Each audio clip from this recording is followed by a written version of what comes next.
ஹாய்ங்க, எல்லாருக்கும் வணக்கம். நேத்துல இருந்து ஒரு வீடியோ வந்துட்டு ரொம்ப வைரல் ஆயிட்டு இருக்கு.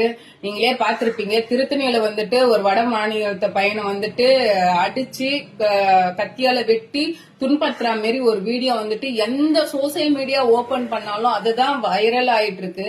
சோசியல் மீடியால மட்டும்தான் அது வைரல் ஆயிட்டு இருக்கு. அது எல்லாரோட இதுக்கு போயிட்டு இருக்கு, எல்லாரோட கண்களுக்கு போயிட்டு இருக்கு. ஆனா இந்த நியூஸ்ல எல்லாம் இது ஏன் பிரேக்கிங் நியூஸா வரலன்ட்டு எனக்கு தெரியல. அதுவும் சென்னை பக்கத்துல இருக்கு திருத்தணி. எதுக்கு இது பிரேக்கிங் நியூஸா வரலன்னு எனக்கு தெரியல. இன்னொரு விஷயம், இந்த பசங்களுக்கு எங்க இருந்து இவ்வளவு தைரியம் வரும்னு எனக்கு தெரியல. அங்க பெத்தவங்க கவனிக்கிறாங்களா இல்லையா, குழந்தைங்க என்ன பண்றாங்கன்றது கூட கவனிக்காம அவங்களுக்கு என்ன வேலைன்ட்டு எனக்கு தெரியல. ஆனா அவங்க பேரண்ட்ஸ் கண்டி இது கவனிச்சிருந்தா இந்த மாரி சம்பவம் எல்லாம் நடந்திருக்காது. ஃபர்ஸ்ட் வந்துட்டு குழந்தைங்க என்ன பண்றாங்கன்னு பாருங்க. அவங்களுக்கு எங்கிருந்து வந்திருக்கும் இந்த தைரியம். அது ஒரு எலக்ட்ரிக் ட்ரெயின்ல வந்துட்டு கத்தி வச்சு ரீல்ஸ் போடுறாங்க. சோ அவங்களுக்கு எங்க இந்த தைரியம் வரும்னு எனக்கு தெரியல.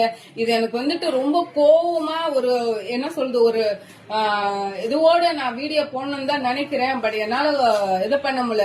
தயவு செஞ்சு குழந்தைங்க என்ன பண்றாங்க, அவங்களோட ஆக்டிவிட்டிஸ் எல்லாம் தயவு செஞ்சு கொஞ்சம் ஃபாலோ பண்ணுங்க.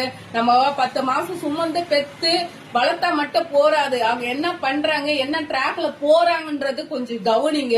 அவங்க வந்துட்டு ஏதாச்சும் அடிக்ட்டுக்கு ஆகுறாங்களா, இல்ல ட்ரிங்க் பழக்கம், இல்ல போதைக்கு பழக்கம், இதெல்லாம் அடிக்ட் ஆகுறாங்களான்னு கொஞ்சம் பாருங்க, கவனிங்க.